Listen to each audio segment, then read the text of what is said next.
And, well, I mean, I kind of punched some buttons and it kind of worked. Let me fix my hair real quick. John, here you there. Thanks for dropping by Wall Pass Wednesday. All right. Wall Pass Wednesday is its standard amount of busy. Tyler Pilgrim dropping by at 9:15 to talk about things and the release of a particular documentary episode. We'll talk about that, talk about Atlanta United, talk about Major League Soccer, talk about the Eastern Conference, all the things. That's at 9:15.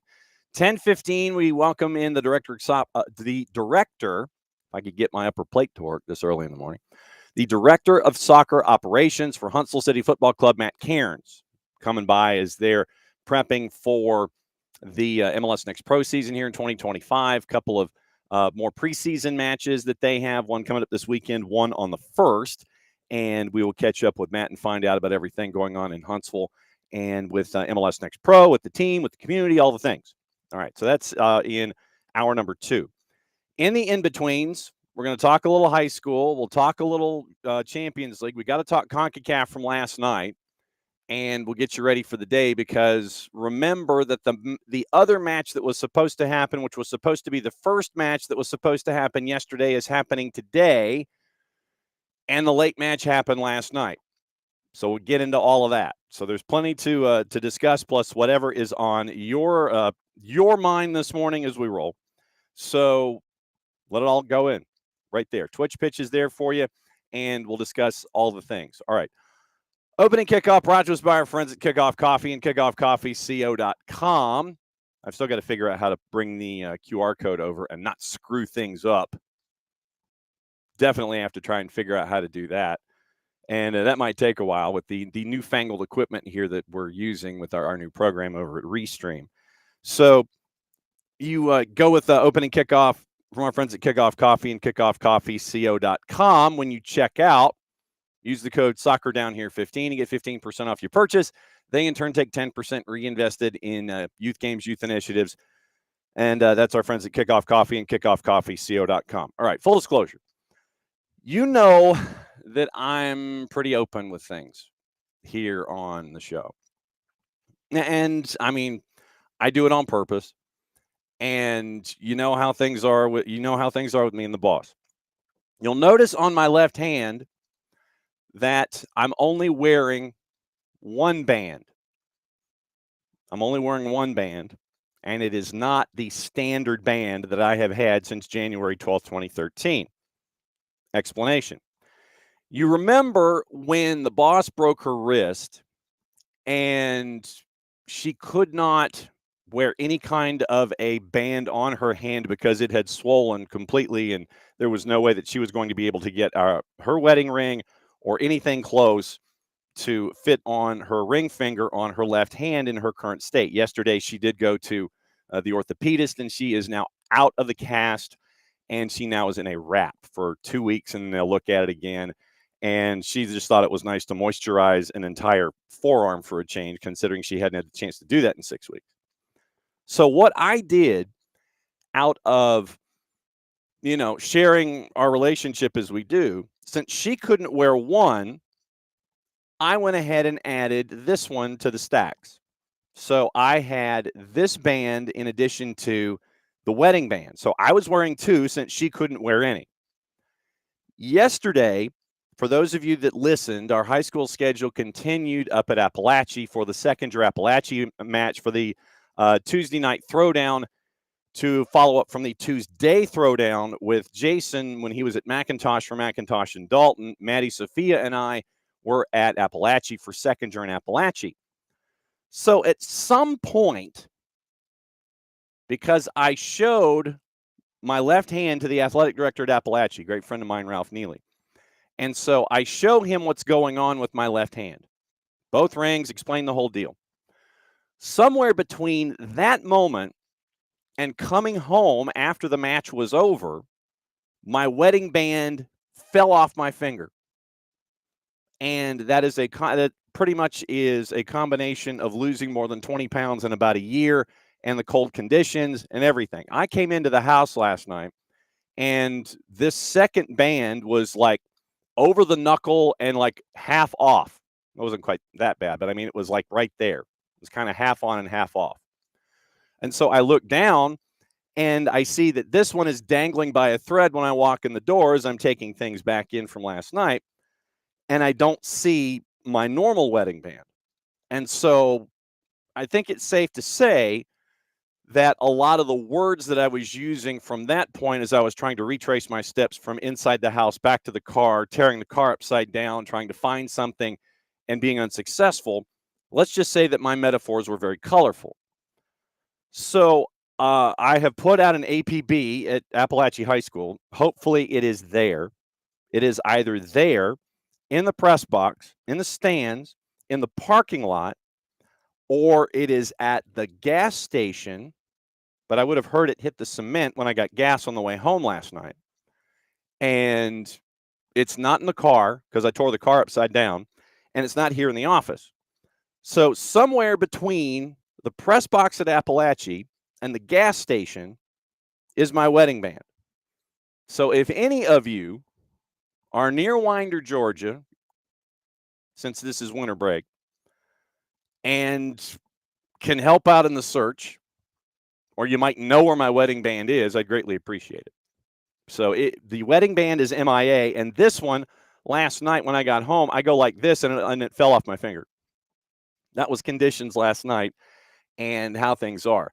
And the funny thing is that when we measured my ring size when we got married, we have to measure it here at the knuckle because my hand has been broken so many times that finger, as you'll see, is shorter by about a third of an inch. This one is shorter. My ring finger is shorter than my other hand. And so we had to measure it at the knuckle. And the boss, when we were having our wedding ceremony, she literally was taking the wedding band that was on my hand until last night, and she was jamming it past the knuckle to get it back to the base. So my wedding band is MIA. I'm madder than a hornet, and I'm hoping it's in the press box at Appalachia High School. Lesson learned, I guess, don't lose 22 pounds in a year. So that's that's where things stand. So I didn't want you to look, if we ran into each other this weekend and you only saw this, or because this was falling down, that you might see me like this, just out of necessity. That I didn't want you to sit there and go, what the heck's going on with Nelson? Fact of the matter is, rings are too big for his finger now, and they keep falling off. So my wedding band is somewhere either in Barrow County or it is at the gas station in DeKalb County. May the search continue. Like I said, I sent out an APB out to Coach Neely this morning, and so I think he's going to send somebody out to kind of take a look. I don't know if they have like the metal detectors, like the old folks had, the stereotypic old folks on the beach, with the big drum and everything, and they're looking for, they're looking for stuff embedded in the sand. I don't know if they have any of those at Appalachia. I don't know if they have any of those at the gas station where they can sit there and look at the cameras and see the license plates and go, oh, there's a ring. When did that happen? We'll check the license plates, cross-reference it, and call whomever. So, yeah, I just wanted to let you know that I'm sending out the bat signal, and I'm sending out an APB for anybody that could know the whereabouts of my wedding ring. And yeah, I'm pretty damn mad about it. So that's opening kickoff. Brought to us by our friends at Kickoff Coffee and kickoffcoffeeco.com. You go to Kickoff Coffee until I figure out the QR code and can put it over my face. Use the code SoccerDownHere15 when you check out. You get 15% off your purchase. They in turn take 10% reinvested into youth games, youth initiatives from our friends at Kickoff Coffee and kickoffcoffeeco.com. All right. Now, Ricky, I did not call the gas station because first, I think I would have heard it fall if it happened at the gas station. And that's my biggest thing. What I want to do is I want to itemize locations and come forward. That's my biggest thing right now is I want to sit there and knock it out a location at a time and figure out, okay, if it's not on the campus and it's not in somebody's car and it's not in the stands of the football stadium because, I was lugging equipment down steps. I checked my bag because at one point, you're putting equipment in the bag and things like that. Morning, Will. And, I'm putting like computers and headphones in the bag and everything. And I check the bag, turn the bag upside down. It's not in there, not in the side pocket, because that's where I have my glasses so I can actually see to the far touch line. So right now, that is, so I'm itemizing a location at a time. Once we can get away from the Appalachia High School campus, then I'll work to the gas station and see if anybody found a size 10.5 palladium silver wedding band. So that's the fun that we are having this morning. Okay, so Emilio Emilio hasn't lost his in 32 and a half years, and he hasn't had to adjust it. Man, that's strong. That is strong that you haven't even had to adjust it. Will getting prepped for hour number 2. Morning, Will. He's snow up in Huntsville this morning. Frankly, keep it. Tonight, by the way, on the network, we got a couple of things. Actually, at noon is our first Soccer is in Session for 2025, and that's going to be at noon on the network. We're going to catch up with Rob Houston, the head coach at Greenbrier, who does both boys and girls. Brian Lawson, the head coach at Jeff Davis. They had a big rivalry match last night against Toombs County, boys and girls. That was split. And then we'll wrap up with Nathan Dooley, the head coach at Perry, and find out what's going on down with the Perry Panthers. So that's at noon here on the network. So set your notifications. We're going to start doing the Soccer's in Sessions on Wednesdays, except for the week of the basketball championships when I'm in Macon and kind of busy. So Soccer's in Session returns at noon. We're going to do them once a week until the playoffs, and then playoffs will go X number of days a week. Then we'll figure out how to do them, and then as we get closer, we might do them daily. I forget how we did them. I think we did them daily in the early sections of the postseason when you had a lot of teams and you had a lot of dates, and then we had a couple of days out of the week when we were getting closer and closer to championships. But Soccer's in Session weekly, Wednesday, noon. Starting again today, we visit Greenbrier, Jeff Davis, and Perry on the network and take you through what happened last night and go through all of the things. Alex, you're not wrong. Alex says I really need to pay off my juice box debts on time so they stop breaking my fingers. Yeah, I mean, literally, and this was in my misspent youth and young adulthood, playing basketball and playing baseball, when you've got the glove on and you're trying to grab things. It says I'm left-handed, so I'm grabbing things barehanded here. And then in basketball, when the basketball comes and the pass is there and you reach in correctly and it jams your fingers.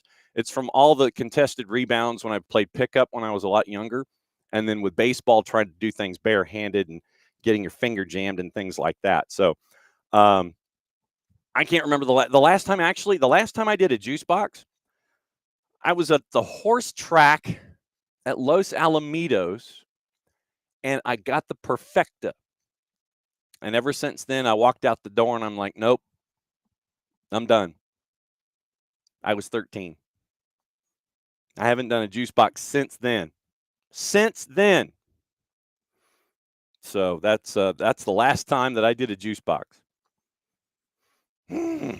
But yeah, so for anybody that knows anything that's there at Appalachia, if you could help out AD Neely and everybody there to possibly see in the stands or have a big metal detector like they do at the beach, see if my wedding band is there inside the football stadium or in the parking lot, I'd greatly appreciate it. No, Ricky, like I said, Ricky says, given the weather, don't like the prospects on its return. Yeah, I mean, I'm kind of there, but I want that ring.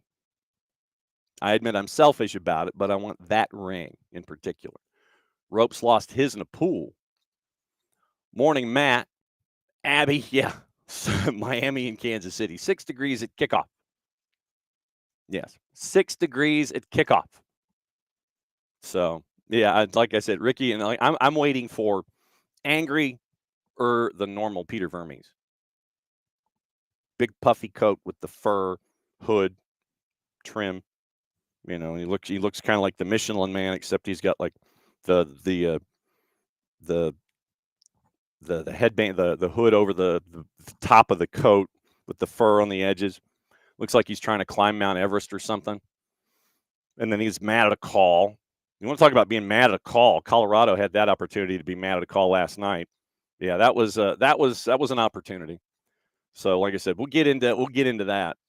And we will get into we're going to get into the documentary. We'll get into Rooted, and we're hoping over time that we can catch up with some of the folks that were attached to Rooted. And there are a couple of folks that we kind of have our eyes on. So we're going to go through Atlanta United and we'll see if we can talk to them either in a 1v1 or live on the show, like heading into a match week or something. So, yeah, we did want to catch up with our friends from Rooted as well. So we'll catch up with all of that. And, okay, so, yeah, Colorado and LAFC did, in fact, look miserable. They did. And they were miserable. Morning, PV Wolf. Morning, Ricky. Morning, Ropes. Morning, Abby. Morning, Alex.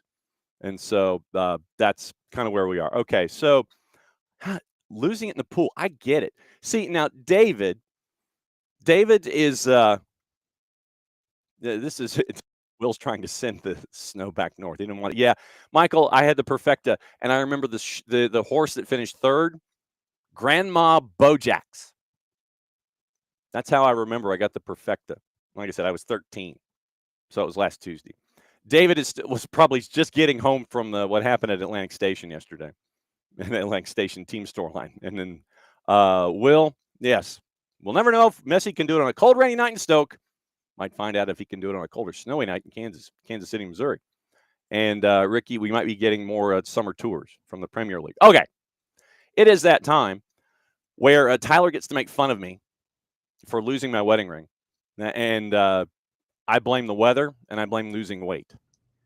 Hi, Tyler. Hi. How are you? Pissed. I can imagine. Okay, so I caught part of this. You lost it where? I think I lost it at Appalachia when we were doing the game last night. I didn't lose it. It fell off my finger because of the cold and because I'm down 22 pounds. That's good And, though. well, but it's not because I mean, look, you just had to celebrate the birthday of the boss the other day. Yep. And so that went successful for you. But I was explaining that I was wearing a sympathy band because the boss couldn't wear any because of her broken wrist. And so I wore a second one. And because of conditions yesterday being cold and me losing weight, my wedding band somewhere between the press box at Appalachia and the gas station last night going home fell off because I got home. And like I said, this was past the knuckle and almost off itself. It was like that. And so, of course, I'm tearing. That's not me. And so I'm trying to tear the car apart, trying to tear the house apart. And I have an APB out for it, and I'm pretty pissed. Was it like the original one? Yes. Oh no. Mm-hmm. Oh no. I'm sorry. Mm-hmm. It's crazy how what cold weather can do. You know, another danger area is the ocean. Something about that salt water. You get in there with a ring and it becomes like your hands oiled up. Yeah. See, this is why I'm going to take you. You can just get it tattooed on there. That way, Ow. if it ever comes off, you just have No. the tattoo there. No. It only hurts for a second. That's the thing. I can't even get to that point. It's bad enough for me having to do needles put into my arm for vaccines and blood work. I can't have someone sitting there going. Well, see, all right. So here's the thing, and I'll give you a recommendation if you go. But the secret to getting a tattoo is one, don't look at it. That's my while first it's problem. happening. That's my first problem. And two, you got to find a good tattoo artist, like kind of like a good barbershop where they're just going to talk to you the entire time. Mm-hmm. And they just have a conversation, they have a chat with you, and they keep your mind off of this needle going into your arm, like 100 times a minute or something. Yeah, that's not really happening. I would probably pass out by the time we're done. So that's not that is a non-starter, as the kids say these days. Oh man, even if there's no way you would do one. Nope. Oh. I take it back. There was one point in my life. There is a very close friend of mine, and she has been fighting cancer for over 2 decades. And there was a point where it was really bad, and she has a tattoo, and we were all in all of our circle going to get the same tattoo in the matching spot. That's about as close as we ever came to doing something like that with a tattoo. And that's, I'm like, I can't do it. I don't have the strength of conviction to hear, zzz, and get artwork done on my person. I just can't do it. I get that. I do get that. Yes. So It's APB's addicting once you do it for the first time, though. Yeah, I know. APB's out at Appalachia, and hopefully they can either find something or give me an answer, because the boss was going to the jeweler for one reason, and now she might have to go for two, and I'm pretty pissed. So there we are. Yeah, that was opening kickoff this morning. I am missing my wedding band. I'm so sorry. Like I said, I'm apoplectic. That is the word of the day. All right, so you and I got to go see two premieres back to back earlier this week, and it was cool to see the new episode of Rooted for Atlanta United, and to see, and that the fact that was being built in real time all the way through to the beginning of the season, I thought was a really cool element in all of it. And some of the season ticket holders you saw on social media, they got the chance to see it too. But the other thing that we got to see was the new episode in the Apple series about Major League Soccer, and it was about Atlanta United. And it had Skate Nossinger in it, had Garth Lagerwing in it, had the season in it, and it goes through firings and ebbs and flows and all these kinds of things. I thought it was really cool. Obviously, me being 178 years in television, starting in the days of Black and White and the DeMont Network, there were some production elements that sit there and you go, okay, well, I get it. That's out of order. Continuity problem here, this and that. But should we go ahead and say what the moment is, or just let people watch it and find that moment that you and I are going to allude to that was one of the better moments of the entire series, that I would say? I don't know. I mean, I kind of feel like I think it's it's been hyped up. I think let everybody see it, but tease it all day. Yeah. It's worth a tease for sure. I mean, like both of them. Mm-hmm. We're talking about both Onside and Rooted in the Stripes. Like, I was really, really impressed, and I'm always impressed by Atlanta United's digital team. They do a really good job with all the stuff. I think honestly, like, that's not any kind of opinion most people should disagree with. I just think like they do a really good job, and I'm not telling people how to feel, but like this one was really, really well done. And it does, like, when it comes out today, it's kind of cool because it literally drops you off like basically right now, which is, like you said, it's kind of a cool factor to it, as opposed to some, it's months after the fact that we finally get to that point. And but no, I mean, I'm excited. And then of course Onside, like, there was so much that, thanks to the playoff run, that they had to change last year. I mean, I'll give y'all a quick little thing. Like, they came to us actually to use a clip from our show about Carlos Bocanegra being fired.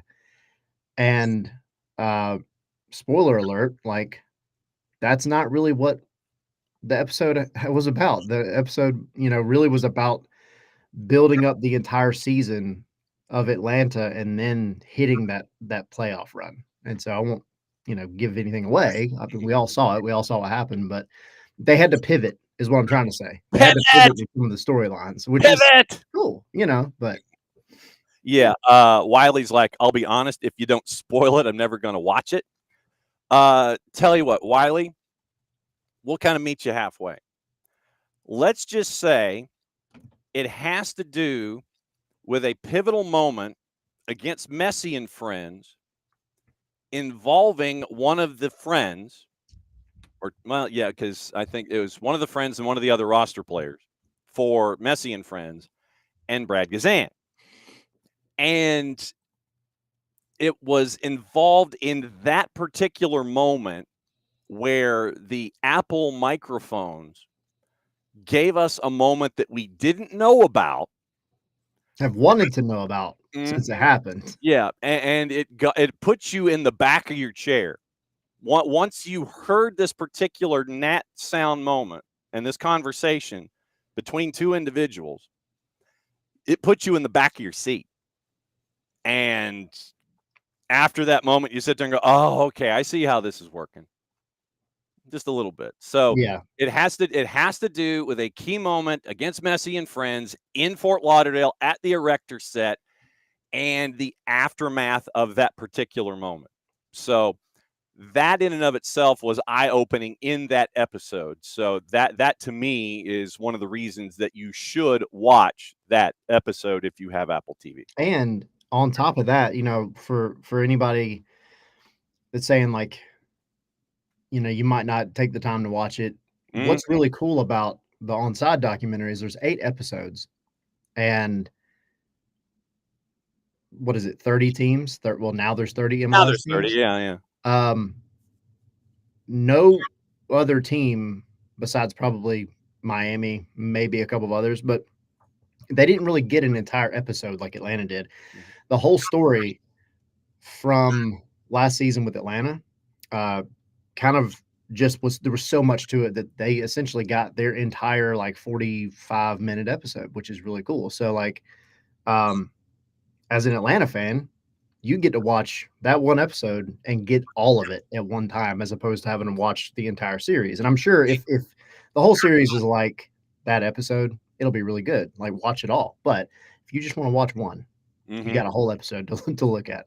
Yes, and so when it comes up on Apple TV, just watch the Atlanta United episode. But yeah, that key moment against Messi and friends involving Brad and the end friends and the after effect of and the aftermath of one particular moment worth the price of admission in and of itself. So It that does nothing for the uh Messi doesn't get his way crowd. Like does Mhm, nothing at all for them. mhm. And so when Rooted comes out, watch it. Hopefully you got the preview and want to go watch. And then when Onside comes out, watch the Atlanta United episode. It's 90 minutes. Literally, it's like going to a movie. Then you get the episode of Rooted, you get the episode of Onside. Boom, boom, boom. You're out the door. You've seen a movie, but you've seen 2 episodes of television. Really well done by Atlanta United's crew, Sonia Ivashenko and the Hoff being 2 big parts of that and piecing it together. And Ravi and Van and all the folks there in creative to piece it together. Matt Moore does a fantastic job with all of them. But yeah, Apple, yep, you get full credit. Nicely done. Hand over heart, the other hand in the air with only one of the 2 wedding bands. So definitely good stuff there. So that's our promo for the day. Go watch those 2 things. That's your promo. Uh, I don't know if you've heard Tyler, but there's a game coming up this weekend that actually means something with points and wins and losses. I don't know if you've heard this that something might be happening this weekend downtown for Major League Soccer. I don't know if you've heard this. I've heard whispers. I've heard some far flung, noises in the wind about something that might be going down at the bends Yes, and around that area. season premiere is Saturday night. CF Montreal comes to town. Latte Lot looks like he is going to be ready to go. The paperwork has been filed and put in a hermetically sealed envelope in a skiff somewhere at the Children's Healthcare of Atlanta training ground, along that with AM59 and Click and everybody else. So, and Miggy and everybody seems gassed up and ready to go. From the time that we last caught up to now in this 1 week, what has stuck with you as they're getting ready for match week 1 and match 1? This week has been a blur, and by this week I mean like Wednesday to last Wednesday, and even going back to when I was down in Florida. There's just so much going on, man, and it's a good thing. It's very busy, and the fact that you've got all of your paperwork out of the way and you can just play the game at this point is really really good. I don't expect necessarily that Latte Lath will start, Yeah. but he's ready to go. I would fully expect him to play. And it's kind of a scary thing for Montreal, right? Like, because you got to expect you're going to have Miggy starting, you're going to have Miranchuk starting, you're going to have Saba starting. Really, the rest of the crew, minus maybe Pedro Amador. But then for a guy like Latte Lath to come in let's say the 60th minute or whatever, and then run at you, and you're already on tired legs, I feel bad for their center backs. I really do. And Do you now? Really? Do yeah, you? not really. I'm trying to be nice to Montreal, but Come on. It's a good problem for Atlanta to have. It's a really good position for them to be in, and if you can open the game up before then, Mm-hmm. and then him come on, then you have the potential for this game and really any like it to turn into an absolute landslide, because that's just that's how it was at the Benz before. And I'm not trying to compare.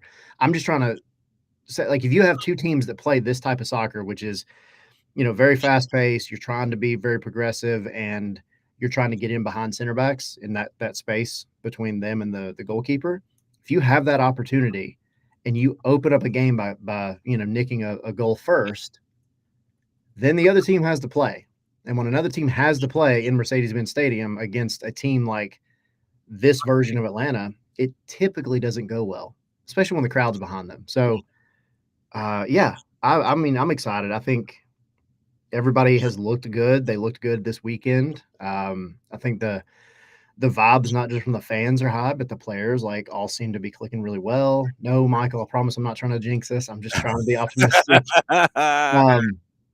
It just looks good. It feels good. It passes the eye test, and it's soccer. Whatever. It's things on paper, things that pass the eye test maybe don't always equal, but it just feels right. Well, and you mentioned Latte Lot coming in with 30 to go. Fast Eddie could do the same thing, come in with 30 to go. Luke Brennan could do the same thing, come in with 30 to go.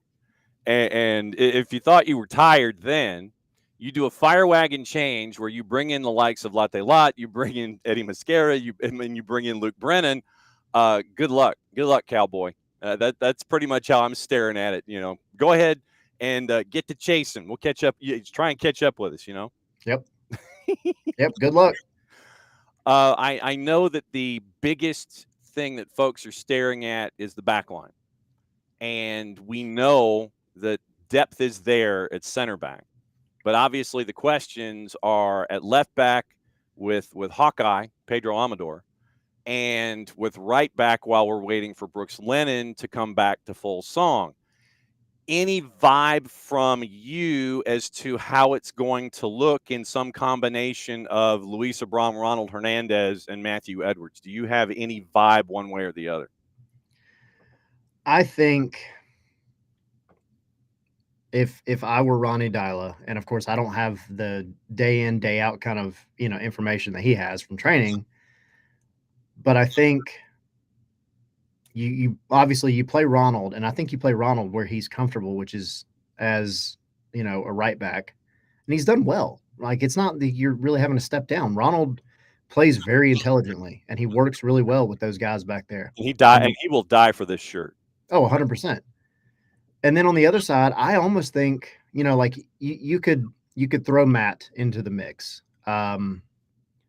I think Matt needs a little bit more time, and it's nothing against Matt Edwards at all. I just think you don't want to necessarily Caleb Wiley him. Caleb Wiley was a success story, but somebody in that same position might not always be. And it's nothing against Matt.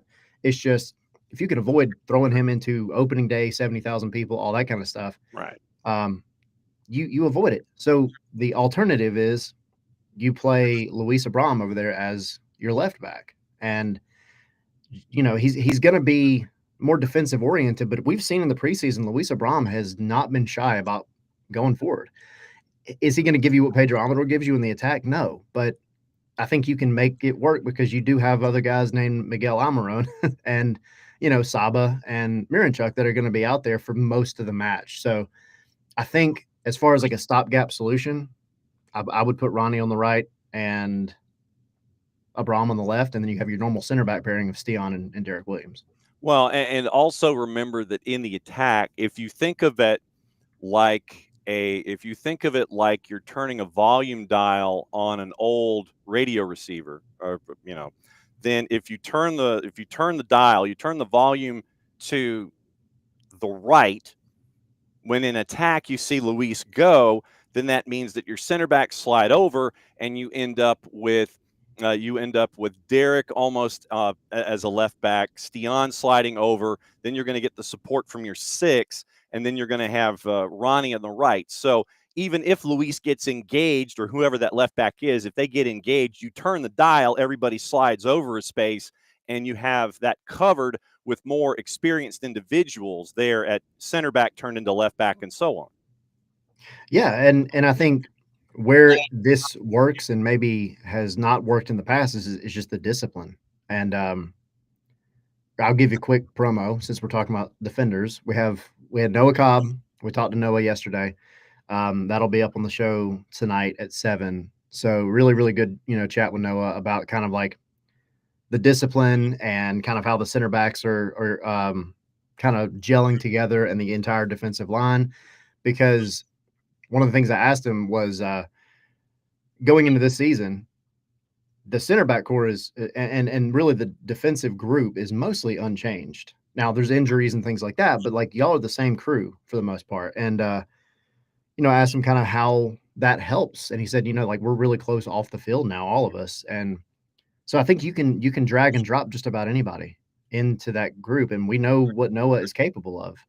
I would not be mad if Noah was starting tomorrow. I mean, I know it's highly unlikely because you have, Stian and Derek, but I think you have a little bit of flexibility back there and you have the IQ to do what you're talking about. Like when discipline comes into play, if like you said, Abram has the bomb forward for something, then guys have to check, they have to get back and defend that space that he's leaving open. And then that's where Slish comes in. That's where Ronald has to be disciplined and drop back. And we've seen it in preseason. We've seen the progression of that discipline. And I think you're at a good place to where you can say, all right, I trust my defenders enough. And the theme has been with a lot of these players that Ronnie has kind of mentioned, even alluded to it in the Rooted in the Stripes thing, is the players need to feel safe on the field. And what he means by that is like, you need to trust that the guy behind you has your back if you make a mistake or whatever, because the discipline is there to be able to handle any kind of, mistake, adversity, whatever, something just doesn't go right.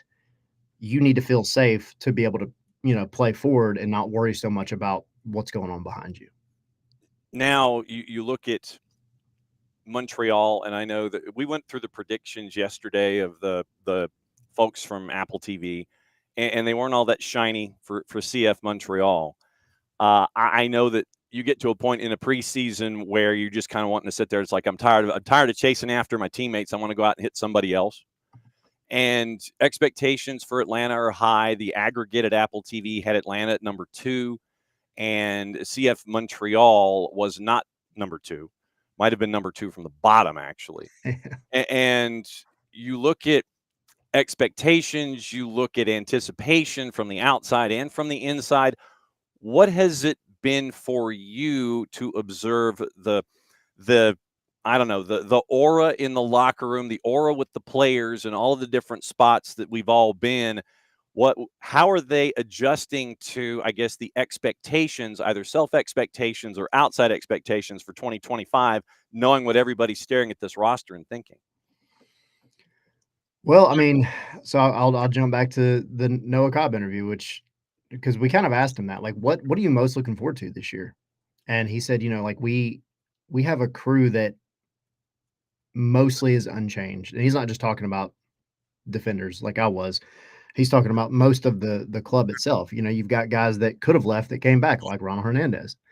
And he said, it's just there's kind of a different chemistry. There is everybody looking, inward, and we hear and we see the outside noise, but you have kind of this opportunity now to fix what went wrong last year. And then you look at, like the things that we see when we're at events and we're at training and whatever else, the players do kind of have like a little bit of a different kind of almost like calmer feel to them. Mm-hmm. And then you see, and y'all will see it when you watch the documentary, the way that Ronnie Dyla handles training. He is, and this is what he told us from the beginning, he's not afraid to call somebody out and say, like, no, you screwed up. Fix it. Like, let's just fix it and move on. And I've not just Noah, but I've heard other players kind of talk about that. Like, he holds you accountable. And he told me in that initial press conference, not press conference, but the one-on-one I had with him, like, you make mistakes, that's fine. But 3 months from now, don't make the same mistake. Like, I'm going to fix it. We're going to fix it. We're going to work through it. And you do better, and we'll all be better as a group. And so I think from kind of the player's perspective, it gives them a little bit more of, I guess, clarity to know, like, all right, this is my responsibility.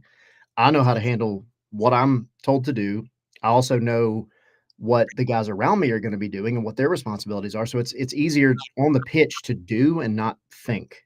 And that leads to results, which leads to less stress for the players and hopefully more excitement for the fans.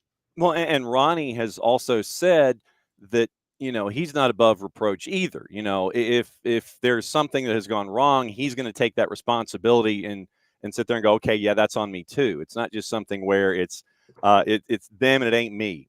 So he also has openly recognized, all right, if something happens, then we'll all work on it. It won't just be the players. It's, my responsibility as well. And I will work on it with them to get to the solution that we're looking for from the problem that we're presented with at all times. Yeah, he's a veteran. And so I think that's one of the things that Ronnie, I'm sure, is happy with.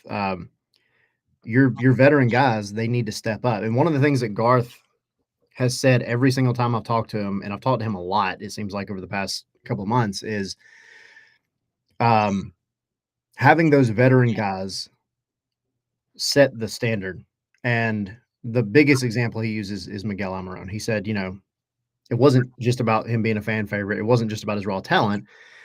It's about a guy like that coming in who, for all intents and purposes, is the quote unquote best player on the team.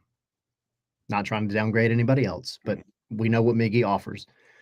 And he said if that guy comes in and is the one that is working the hardest, then it is on every other player to also work that hard, if not harder, to step up, not get outshined, show what they're about. Because if they don't, then they're going to get left behind. And it kind of it is its own way of building up motivation inside the squad and not having it come from the outside.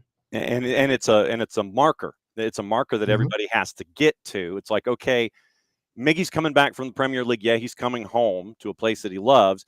Different player, but he's going to set that bar for you coming from the outside. And if you can't match that bar, you've either got to work that much harder to get to that point, or all those battles in practice that we see Monday through Friday or Sunday through Friday to get to a Saturday, if Saturday's your game night, you're going to get in those matchups, and we're going to find out who might be better than you that's going to get that start as opposed to you. Doesn't matter who you are. If someone else in practice during the week is grasping, doing better, what have you, then they're going to be the one that'll get the nod on the weekend over you. Doesn't matter if you've been a consistent starter or not. Yeah. And every player that I've talked to has kind of said, like, to that point, and then with Miggy, like, he comes into training and it's just like you see his touches, you see his speed, just the pace, not just in running, but just in like how he handles things. And he's always like urgent about just training in general. Like, it's just a different mindset. And lots of players have picked up on that. So that's a good sign, because if what Garth Lagerwey wanted was to have a guy come in and set an example, it's pretty clear that Miggy's doing that. Not that we had any doubt, right? But yeah, I mean, I think if you have, and then with Ronnie, that's kind of a maybe a little bit of a difference. I think we'll see. Um, is just, yeah, like, having a set starting 11 is great, but if it ain't the right guy for the right game, don't shoot yourself in the foot just to have quote unquote chemistry when you have a better option that's on the bench. Put that guy in, let him play. He's shown well in training. He's done really good this week, whatever. Stick with the hot hand. And I don't think Ronnie Dyla has any issue telling a player, hey, you're out for this game, or you're on the bench for this game. It's nothing personal, but I'm here to win championships. Yes. that is the deal. So, like I said, we went over the rankings from internal Apple TV in the East, and since we've got about 10 minutes, and I know the fourth will hang up the banner, we'll probably go blowing right through it. It looks like there are 3 groups in the Eastern Conference. You've got the Tier A, Tier B, Tier C, however you want to qualify. I think it's safe to say that looking at their predictions and their composite, I think 10 through 15 is pretty much, and that's one group. 9 through 5, I'll say 9 through 5. I'm not all that sold on Chicago, so Chicago might end up dropping into Tier 3 of 9 through 15 from how they have it listed. Yeah. And then you have 5, 6, 7, 8, 8.5, and then the top 4. So I'm viewing the East as 3 separate tiers. And let me know if I'm wrong. I guess this is cliffhanger from The Price is Right that we're going to do here. So lower tier 3, Toronto, who I look at Toronto. You brought in Robin Fraser. I know that Robin Fraser is well liked inside the organization, but I know that you have personnel issues also. You might be trying to get rid of another one of your large salaried individuals who might be wanting to go back home, and keep an eye on that. Might be drama inducing when it happens. No, in Toronto, Toronto, DC, Montreal, Philly, New England, Nashville, Tier 3, Tier 2, and like I said, Chicago can either go in Tier 2 or Tier 3. Chicago, NYC, Red Bulls, Charlotte, and the Purple Team. And then Tier 1, they have Crew at 4, FC Cincinnati at 3, Atlanta United 2, and Messi and Friends at number 1. No real surprise there. When you look at these 3 tiers, how off do you think they are? They're not too far. I think the 2 teams that I have the biggest question marks with in terms of like where I would put them in relation to that is Nashville, I think, moves higher up. I just have a good feeling about Nashville just from a unbiased standpoint. Mm-hmm. But again, there's a lot of question marks because they've made some changes. They made some signings. This is BJ Callahan's first actual full year in charge, so he's had an off season to kind of figure out what he wants to do. So for me, like they either do well, fairly well. I don't think they're up in that top tier by any means. Or they absolutely crash and burn. And I'm leaning a little bit more towards I think they're competitive for that, maybe 6th, 7th kind of spot. The other one that I really want to believe can do well, but I didn't put them in my top 4 was Columbus. And the only reason I say I really want them to do well is because I want to see Wilfred Nancy just continue to hammer down how good of a coach he is. Yeah. And if he can do that, then it's really hard to argue against him for any coaching job just about anywhere. I mean, at that point, he would have taken 2 teams that probably didn't deserve to be where they were at and done really well with them. And then in this case, loses a lot of talent, very important talent. C-Ram and Cucho, thanks for dropping by. Yeah. And then somehow makes a successful season out of it. Like that's big time. Mm-hmm. So, but I just don't know because it is MLS and it's really hard to predict. And you took out a guy that had a ton of goals over the past couple of years. So it's a struggle when you don't have that guy. So I think those are my 2 kind of off the wall ones. The rest of it, I mean, I think Philly probably needs to be closer to the bottom. They're in shambles. Chicago, I don't know that Jonathan Bama can be the sole savior for them, but right, yeah, you never know with having a new coach. Mm-hmm. So we'll see. Yeah, and that was the thing for me with Philly specifically with Bradley Carnell. He goes from the Red Bull system, he goes to St. Louis, and it all caps with Red Bull's light. Does okay first time through the batting order, second time through the batting order, he starts to get shelled, and City pulls him and just demotes him to the minors. They don't even keep him for a second start. They're just like, look, first start, you get bombed, and you're designated for assignment. Yep. So for me in the West, City would probably be one of the teams I'd sit there and have big thought bubble question marks over my head on. But yeah, I think that where Columbus is concerned, Wilfred Nancy is basically on one of these blank you tours. Yeah. And it's like, I'll show you, and one of these kinds of things. And I think that he will, with the personnel that he has on hand. And he is going to, I think, to your point, I think he's going to frustrate the ever-loving you-know-what out of everybody else in Major League Soccer and prove that he is one of those coaches. And I will be intrigued to see how many folks from Europe will be knocking on Columbus's door to grab Wilfred Nancy for a gig back home. That to me is going to be one of the more intriguing things. NYC, if the deal that's on the books right now with Rodriguez possibly going to Botafogo, that gives you another score out the door. NYCFC, I don't know. I think Red Bulls might be undersold a little bit, because remember that, we were talking about the lowest seed ever to make it an MLS Cup. That was because when you had Emil Forsberg not healthy, that was when they dropped. Yep. And I think they're a far different team with Forsberg than they are without him. And so that's why I think I looked at those tiers and I'm like, Red Bulls might be a little low. Purple team without Facundo Farias. You're missing some offense in there. I don't know what the purple team is going to do to respond to that. I am intrigued once again with the Eastern Conference. Let's go to the West. And LAG doesn't have 2/3 of the killer P's for a while. Paintsel out the first 6 to 8. Puig out for a while, which means that Peck is going to have a lot of pressure. I think Marco Reus ends up playing a little more, puts more pressure on Diego Fagundes.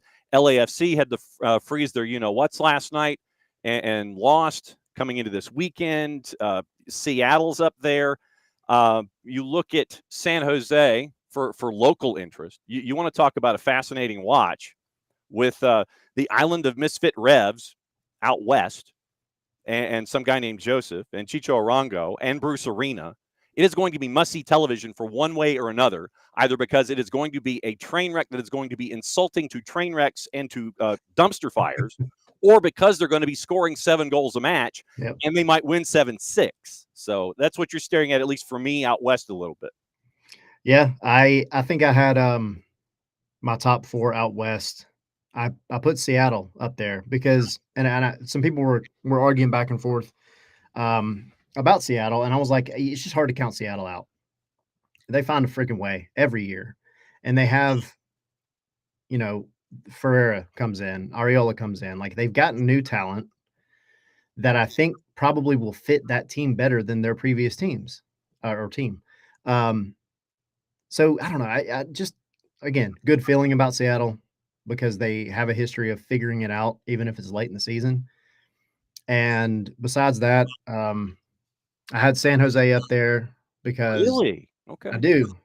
I think I had them at 3rd. And whoa, yeah, because for that exact reasoning, like they just might be a shootout team, and they might, you're going to get the jump on the Galaxy.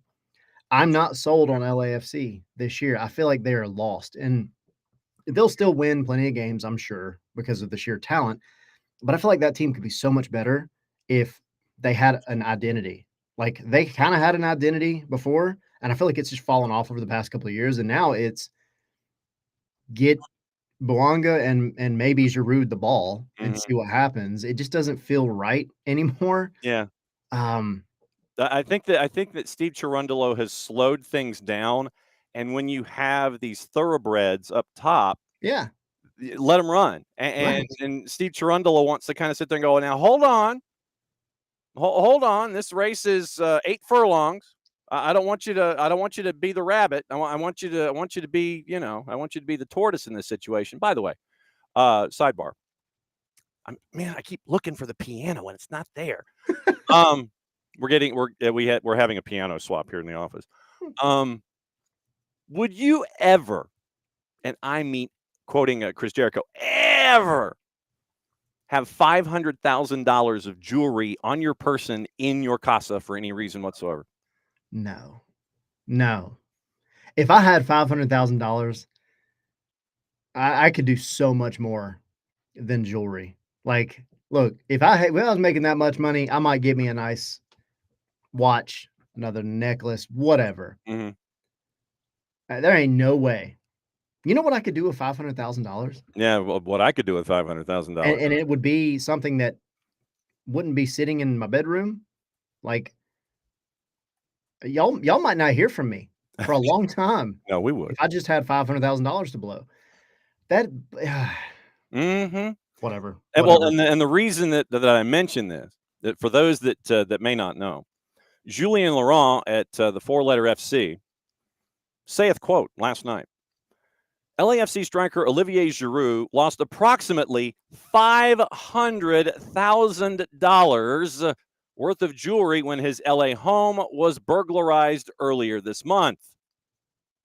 LAPD confirmed on Tuesday they had responded February 5th to a report of a window smash at a home in West LA. The caller, who the source said was Giroud's wife Jennifer, reported an upstairs bedroom window broken and their home burglarized. They were not at the property when the burglars broke in and stole jewelry and other items, including 10 luxury watches. 10. That's more than one for a day of the week. Yep. It's like that's one for every day of the week, and then someone else gets to wear 3 for 3 days of the week. Yeah, that's a 10, third of the month. 10. Thank you, Ty Dillinger. 10 luxury watches. Spokesperson for LAFC declined to comment on behalf of Giroud and the organization beyond confirming the burglary report. So, LA police have not made any arrests associated with the burglary, continuing to investigate the matter. And so 10 luxury watches, 10, $500,000 worth of jewelry gone in a burgle at the Giroud home in West LA. I always feel kind of bad, like, when something like this happens to an athlete that, like, just came here. Mm-hmm. And to be fair, like, it's been happening in Spain and England a lot over Yes, the past few years. no question. That's just part of it. You know, I mean, if you're making that much money, you're that big of a superstar, like, it's not hard to find where somebody lives Mm-hmm. on the internet, Mm-hmm. especially in LA. Maps of the stars. Especially in LA. Yeah, maps of the stars. Yeah. I don't know, but, I mean, again, if I had that much money and I was into luxury watches to the point where I had more than almost I have fingers, um, I might invest in a very large safe to keep them in. Something off campus, maybe. Yeah. I mean, Yep. literally. I mean, if you had a watch for every finger, could you imagine the band that you would have to have each of the watches fit? To have it go that way? I mean, that would have to be the smallest band or the tightest band that you could ever have. So, maybe even your wedding ring wouldn't fall off your finger, by the way. No, I was gonna make a wedding ring joke, but I'm glad you did Now, instead. update from ATLUTD. It is not in the press box, and it's probably not on campus. So, yeah, your boy's heading to Worthmore. All right, Scarves and Spikes tonight. What do we know? So tonight, 7:00, we will have the Noah Cobb interview, and we'll have Callum Williams on chatting with us. Be one of the ones calling the game, and we'll be doing our predictions, having fun with it. You know, giving everybody all the ammunition or receipts to come back in a few months and be like, "Look how dumb you were." Put it. Like I said, this week I wanted folks to put their thoughts in a bottle, cap the bottle, throw it in the sea, and we'll come back to it in October. So that's tonight at 7:00 on the YouTubes at Scarves and Spikes. As always, my friend, great to see you. Absolutely. And it will be great to see you for games that count on Saturday, where we are all styling and profiling. And once again, belated happy birthday to the boss, because she is definitely the ringleader there in the house, much like the boss is here. Trust me, I know about ringleaders and making sure that they're the ones that have the clearest runway to get everything done as humanly possible. So Absolutely. thanks again, my friend. We will catch up with you soon, and we'll see you before we know it. Alrighty. See ya. There goes Tyler. And it's always great to see Tyler for hour number 1. And you saw that Tyler today was drinking from the Ted Lasso mug. Matt Cairns from Huntsville City Football Club joining us in about 10 minutes to talk MLS Next Pro for a little bit. Here's a question for you. If you send out a press release, and this might be somewhat rhetorical as I ask this question. If you send out a press release And it says students to be surprised with new team jerseys during Random Acts of Kindness Week. If you send out a press release, is it a surprise? I mean, it is a fantastic campaign in Kansas City. What they're doing, what Sporting Kansas City is doing, is they are surprising students with new Sporting Kansas City jerseys during Random Acts of Kindness Week. Initiative is a part of the anti-bullying campaign in partnership with Children's Mercy Kansas City, and they're delivering the team's brand new primary jersey as well as Kindness Champion scarves and tickets to the Sporting Kansas City match for students and staff at 49 local schools all week. Schools are going to surprise individuals with scarves, tickets, and sporting jerseys customized with kindness and the number 25 on the back. Very cool. And on the back of the kits is a special thank you for their kind character as a part of the Red Card anti-bullying campaign. So a couple of schools today, hopefully weather permitting, and very cool stuff from our friends at Sporting Kansas City. So very, very cool stuff there. Okay.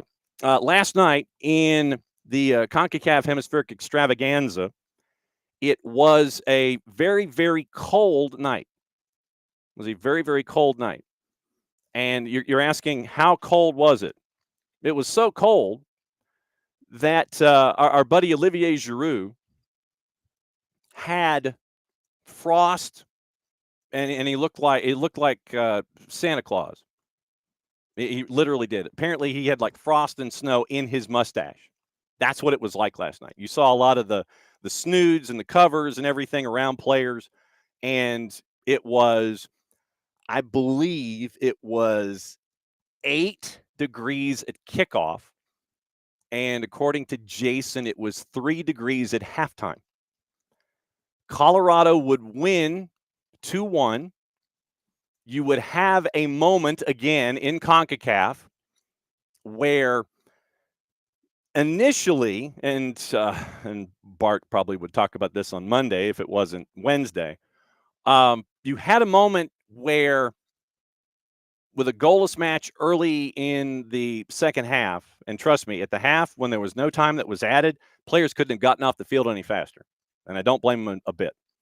Early second half, Brian Cabral taken down inside the 18. Initially, Cabral was given a yellow for simulation by O'Shane Nation and his reffing crew. But then it goes to VAR, and it ends up with VAR going down, and you end up with a reversal. Georgi Mihailovic ends up with a PK to make it 1-0. Then, a little later in the second half, you end up with this particular moment, once again, courtesy of our friends at CONCACAF and FS2, Georgi Mihailovic from distance. Perhaps, maybe if I could hit the button. Next week. Georgi Mihailovic! Brilliant! The Rapids lead by 2! From about 25, once again, thanks to CONCACAF and FS2 for that. It was, from distance, Georgi Mihailovic, his second goal of the night. He ends up with a brace, and it ends up being 2-1. And that was your final score in that leg in Commerce City, Colorado, where 3 degrees at halftime, 2-1, and to the brave and hardy souls, and there were brave and hardy souls, in the end zone, specifically behind the net, keeping an eye on Hugo Lloris, and I know that the Colorado Rapids fans were, and supporters, very, very thankful that folks could be in a position to be right behind Hugo Lloris to keep an eye on him, make sure he's okay. They had a lot of folks in the end zone, and they had a couple of folks, probably, and I was trying to count, you might have had 50 people on the opposite side of the camera. So to the hardy souls that went to Commerce City last night, my thoughts are with you. My warmth is with you. And good on you for being there. And I know that there was, in a lot of the close-up shots of the supporters that were there last night for the Rapids, there was some liquid refreshment there as well. But I hope they all took their polar gear. Hope they had like plug-in devices or battery-operated warmth devices. I know that the Rapids were handing out hand warmers and things like that for the fans that were there last night. So kudos and huzzahs to everybody that was there for Colorado and for LAFC. So Colorado gets League One, gets Leg One, and they get the win in that match by the final of 2-1 by the time it was over. And in the matches today, and there's a lot of them, so instead of 2 yesterday and 3 today, there's 4 today. One of them actually starts at 6:30, and it is RSL traveling down to Arellano in Costa Rica in the suburbs of San Jose. Atlanta United fans know all about that. And knowing that Arellano has a, how do we say this, a very challenging AstroTurf surface. Reminded me when we were down there for Arellano and Atlanta United of the AstroTurf surfaces that we saw in all of the old This Week in Baseball episodes in places like Pittsburgh and Cincinnati in the 70s and 80s. The old, very, very hard, unforgiving surface of AstroTurf that probably had cement underneath it. That was where it was with Arellano. I don't know if that has changed, but we'll find out at 6:30 as they are favored at a plus 131 taking on RSL. RSL on the road is a plus 185. Your draw is a plus 239. 2 matches at 8. Seattle on the road to take on Antigua, not the nation, the club. And they are at a plus 227. Seattle favored on the road at a plus 114. And we'll see what their lineup looks like. Once again, having to play on a Wednesday, then turn around and play on the weekend in your first matchup in Major League Soccer for the weekend. Draws a plus 2.25. Sporting taking on Messi and Friends. Sporting is a plus 192 in the single-digit temperatures that are the middle of the country. Messi and Friends are a plus 119. Your draw is a plus 274. And your late game at 10 o'clock Eastern, Motagua hosting FC Cincinnati. And you want to talk about another team that's going to have a quick turn. FC Cincinnati, even money plus 100 on the road at Motagua. Motagua is a plus 229. Your draw is a plus 261. And then we do have Saprissa and Vancouver tomorrow. Saprissa is a plus 133. Vancouver on the road is a plus 181. Your draw is a plus 242. And I'm going to go ahead.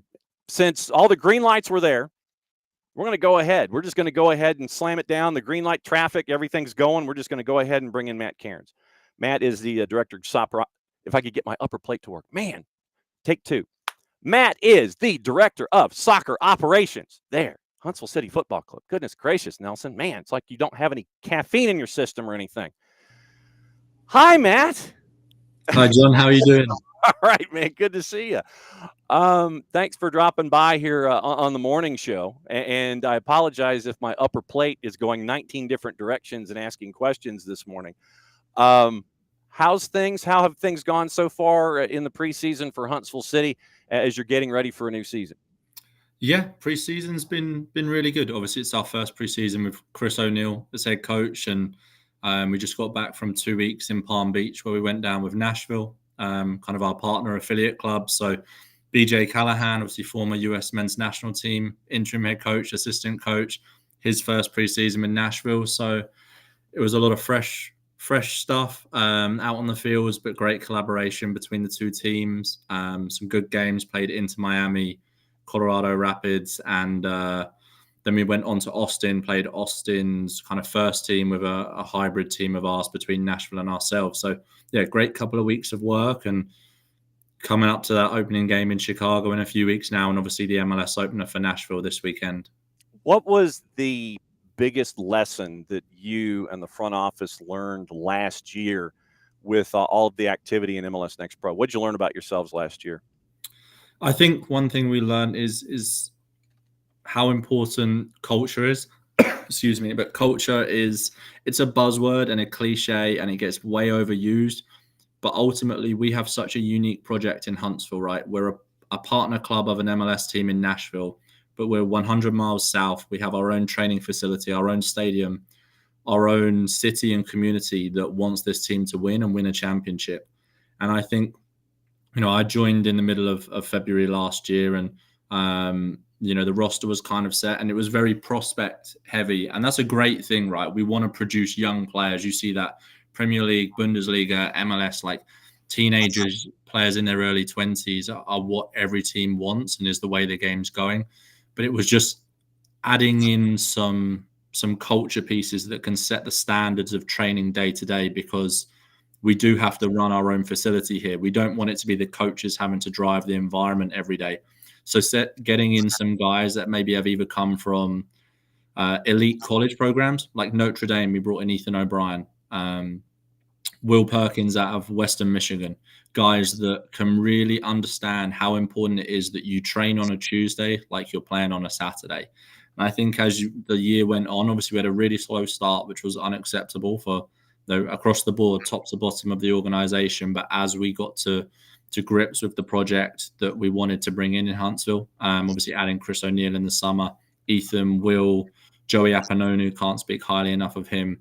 We really saw, the second half of the season with Chris O'Neill in charge, we would be on pace to finish 4th in the East. So that's kind of the biggest thing we've taken from last year, and that's the strategy for this year, is that true balance of culture setters, environment drivers with the prospects to kind of maximize the whole project. How difficult is that, knowing that the conversations with BJ Callahan in Nashville are constant? They're always keeping an eye on the talent. BJ comes in when he's not on the road, and the days can mesh up, and he'll be in the press box there at Joe Davis with you kind of analyzing talent. How difficult a balance is this to be yourselves, meaning what you want Huntsville City to be in bringing in talent and having the results that you want in MLS Next Pro, and then at the same time knowing that relationship is there with Nashville? How delicate a balance is this? It's a balance, but I think every organization in the world has that. Like, you could be Tottenham Hotspur and the owners are going to want one thing, and the playing staff will always, coaching staffs, director of soccer will always want that extra player, that extra bit of wanting to do it their way. But every club's going to have kind of that top-down effect. So BJ's unbelievable. I can't speak highly enough of his ability to communicate with Chris O'Neill, with myself, the time and effort he puts into wanting the Huntsville project to be a success. He's come through Philadelphia. He's seen that with Bethlehem Steel there. Obviously, they're, the standard setters for what a second team to first team can really look like. So, BJ Callahan, Chance Myers, Mike Jacobs all put a lot of time and effort into the Huntsville project. So, I speak to those guys every single day. So the message is really clear. Yes, and we think there's a true balance, right? We think that winning is a part of development. I think sometimes in soccer, across all levels right now, it's as if people think you have to be so tied down to one thing, whether that's just playing one certain style of play or just being a selling club. But you can look at, Borussia Dortmund are probably the best selling club in the world. They were in the Champions League final last year. You're allowed to be both. You're allowed to put Chris Applewhite, a 17, 18-year-old MLS homegrown, next to someone like a Joey Apanonu last year, who had that know-how out of college, who's played USL, who's played Next Pro, because that's going to benefit Chris. Chris is going to have 100 things going on in his mind through the game. So having players around him, Will Perkins on the outside at right back, and then we think we've got that this year. We've got Jordan Knight, Blake Bowen, true culture setters that are still, they've been playing with Nashville in preseason, surrounding prospects with guys that know what it takes to drive an environment, to win soccer matches, and to train like a professional. So it's a true balance, and BJ's on board with that. Mike Jacobs is on board with that. Chance is on board with that. And obviously, most importantly, our owner, John Ingram, is. One of the things I do want to get into the Huntsville fan base and footprint a little bit further down. But one of the things that was announced a little less than a week ago is another step in this process, where you now are going to have the Huntsville City Football Club Academy debut coming up this fall.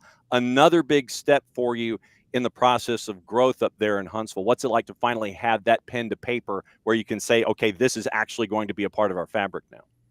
Yeah, I think the academy is a great opportunity for the market, right? I think Alabama is an underrated talent market for soccer. There's players playing in Europe out of Alabama, Tessman, Chris Richards, right, that have come through this state. So if we can establish ourselves further in that market and provide opportunity for players, I think that's the most important thing, is providing opportunity and a pathway through our organization to hopefully come through Huntsville. Maybe the next step on to that is Nashville. But I think that's the most important thing, is really buying into this community, into this great state, and providing players opportunity and a pathway. What's it been like for you to see Alabama as an underrated spot for talent for soccer? What's the experience been like for you to find out what's going on up there in northern Alabama? Yeah, I think that the thing that stands out the most is just how much people love soccer. This is, of course, probably a football state first and foremost, with the University of Alabama, with Auburn. But you only have to look at the fact that we get 5,000-6,000 fans at our home games. And you see bumper stickers everywhere around town, obviously billboards, there's youth soccer everywhere. You'll be driving, you look to the side, there's soccer pitches everywhere. So I think that's really exciting. I know that's the case across most of America at the moment, but for that to be in Alabama, I think it's really important for all of us connected with the club to buy into the community and help the community grow this game as much as possible. Be present, give people our time, encourage the young coaches in Alabama, because they're as important as the young players, is making sure coaches from all the youth programs understand that we're a resource for them, because they're going to be nurturing the talent in those early years. And that's a really important development part. But the most important thing is teaching them to love the game and enjoy the game. Because if you don't love it and enjoy it as a 8, 9, 10, 11-year-old, you're not going to still be playing it at 12, 13, 14 when you start to first think about college or the pro pathway. So we want to encourage all the coaches, all the players, all the families, everyone around the community and the greater state of Alabama to just love the game of soccer. It's, it brings everyone together across the world, and we're starting to really see that in America now, but want to really focus on that in Alabama. And you're going to be able to do that getting ready for a trip to Chicago to take on Fire 2 coming up on the 9th. So it'll be a road trip to start things off in MLS Next Pro in 2025. For someone who has not yet walked in the door at Wicks Family Field in Joe Davis and seen what Huntsville City has been able to do on the pitch, grow things off the pitch, be a part of the fabric of that community, what would you say to someone you want to bring him under the tent for the first time? What would be your conversation like with this individual to sit there and say, hey, man, you're missing out on something. I really think that you should come and see this and be a part of the town this way. How would you convince someone who's never been there to be a part of it going forward? Yeah, I think it's the energy around it. Chad Emerson does a great job on the front office side of things. We pack that stadium out. There's theme nights, but I think it's truly a see it and you'll believe it, because coming down from Minnesota, you hear, oh yeah, it sells out the stadium and the fans are really bought in. And as a former agent, I'd heard those conversations a bunch with players from whether it was USL markets or smaller MLS markets, and then you experience your first game in Huntsville and you're absolutely hooked.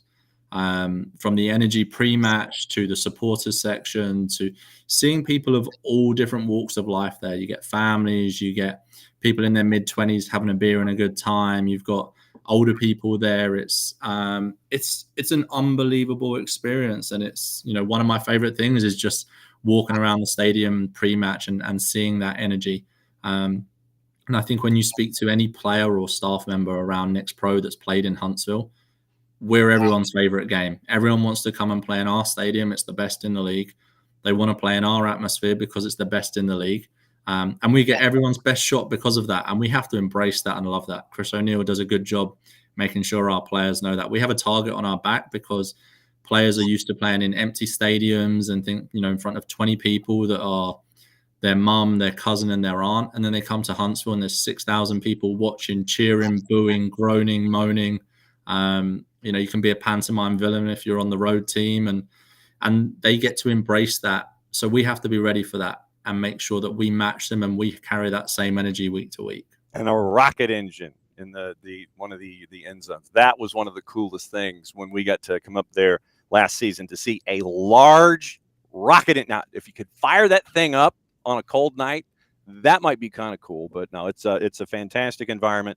The matchup against Legion at Loretta Spencer on the 22nd, and then you have the matchup against Red Wolves on March 1st at Joe Davis. As always, my friend, great to see you. Great to get the early preseason intel on what's going on up there in Huntsville City, Matt. As always, doors always open. Come in and crash anytime. Say hi. It's great to see you, and we'll catch up with you soon, my friend. Yeah, I appreciate it, John. Look forward to seeing you this season. Thank you. Go. There's Matt Cairns. Matt, is always great to catch up with him and find out what's going on at Huntsville City Football Club as they get ready for MLS Next Pro Atlanta United getting ready for MLS Next Pro, and we'll be covering MLS Next Pro from one end of the planet to the other going forward. So very, very cool stuff there from our friend Matt Cairns, the Director of Soccer Operations for Huntsville City. So, all right. So you can go to it's MLSNextPro.com/Huntsville City FC, and then you can go in that window and go and hang out with them and learn about it, because we all know what the sport can be. And, everybody sits there and talks about, well, soccer in the South and all those stereotypes. I think that we started putting those things to bed a handful of years ago. And it's been fun to kind of see how the sport has grown. And in a market like Huntsville City, like I said, we've been up there to do preseason tournaments in the past, been up there to do MLS Next Pro matches involving Atlanta United too. And it's a great environment. Like I said, if they could fire up that rocket engine on a cold night in Huntsville and, literally just give it a nice heater, literally just boost the temperature a good, 15 to 20 degrees on a cold night, or just to see a Saturn rocket just fire off. I mean, literally it's about 15 feet tall, I think. And they had it in one of the end zones. And all he needed was just like in the old, just get the wick and just sit there and hit the button. That's what we're looking at. But we all know here what it's been like to see the sport grow across the Southeast. Huntsville is one of those markets where it has grown, and what they have done to Wicks Family Field, Joe Davis Stadium, has been really cool to convert a minor league baseball field into a soccer facility. And it is a cornerstone and an example of growth here in the Southeast, in what a lot of folks would sit there and say is an atypical, and yes, I'm using air quotes, an atypical soccer market. Ain't nothing atypical about drawing 6,000 folks and being one of those places in MLS Next Pro where folks know that they're going into a cauldron when they go there. Same in Asheville, same in Boone for Appalachian FC in lower divisions. Like we said, Huntsville, we've got what's going on at Geodis with Nashville and their parent club. You build a specific facility there, and you can go to Geodis in Nashville, Atlanta, Tormenta in Statesboro, all these different places, Greenville, all of the southern footprint, Chattanooga on a couple of different fronts, especially, Chattanooga FC in MLS Next Pro and in USL League One. All these atypical markets that just happen to be in the southeastern United States. And you end up with 6,000 people showing up in Huntsville, crowds at Fort Finley being what they are, Greenville getting permission to build their own new stadium. All of these different things. Knoxville converting the old Smokies baseball stadium into the One Knox facility. All these places. And Huntsville is a part of that growth here in the southeastern United States. We always sit there and reference the lyric, South's got something to say. Huntsville's definitely a part of it. A lot of places are a part of it. And it's great to be able to cover that as a part of our footprint here on a daily basis. But once again, thanks to Jacob Brabant and everybody at Huntsville City for letting Matt come on and talk about things here in the preseason. Like I said, they got two matches left, and the one on the 22nd against Birmingham Legion, that one is at the Loretta P. Spencer Sports Complex, and then March the 1st, they play Chattanooga Red Wolves, and that is a season ticket member exclusive match on March 1st. So if you are a season ticket holder, you can go see this match against Red Wolves on March 1st. If you are not a season ticket holder, then you should become a season ticket holder if you want to go see this match on March 1st. So that's the logic implied there. So once again, MLS Next Pro season coming up around the corner. You know that we're going to be covering Atlanta United too. We'll catch up with our friends at Carolina Core. We'll catch up with our friends at Chattanooga FC, and we'll catch up with as many folks as we can as that season kicks in on that weekend in March, on March 8th. And beyond, and we'll have all the coverage for the twos as part of that here as well. Okay. Bottom of the hour, time to catch up with everybody and see what I missed in the conversations as we go. I know that we were looking at predictions and things like that. And David with Big Atlantean. Let's see how long this. Okay, so it didn't take too bad. Dream for this year, and Ronnie, is that we exploit other teams. David didn't think that Pineda ever took our strengths and attacked other teams' weaknesses. Maybe we never had enough options and formed players at once. That I would definitely agree to. Punish teams for a lack of speed at the back, lack of discipline central, lack of experience on the right, whatever. Let's exploit the weaknesses. So there you go. And Michael, also glad all the talking's about to be over, results about to be had. Emilio is predicting Luisa Braun with the game-winning goal in MLS Cup. That is definitely one to put in the glass, the wine, the clear wine glass bottle, and put the cork on it and throw it in the ocean. We're going to hang on to that one. Ropes discussing Olivier Giroud, wondering how many of them were probably swag from some fancy pants event. I don't know. I mean, it might be from like teams you win awards and things like that from his time over in Europe. So we'll see. Emilio, yeah, I think Yogi Berra had 10 World Series rings. So, yeah, Colorado really did need the shutout. Ricky, I think you're right. Going into that environment, though, but we talked about LAFC. And I think that if you're going to go jump them, this might be the time to do it because of, early in the year, trying to get your sea legs, all those kinds of things. And the way that things currently are with Steve Cherundolo, he's not letting the horses run. And I think that you lose Bogish to Cruz Azul. You didn't lose him. I mean, they dropped, what, $9 million on him? You send Bogish to Cruz Azul, and you end up with $9 million in the coffers to try and figure out what to do in return. And it's Buanga, you lose Kike Oliveira, and there's a lot of folks that, you got to figure out, and I understand why, folks may not be looking at LAFC the way that they have in the past. I'm going to their roster really quickly to see what we're missing with LAFC year to year. And let's see, I don't want the East. I need the West and LAFC. So, come on. There we go. It's thinking. And, of course, there we go. All right.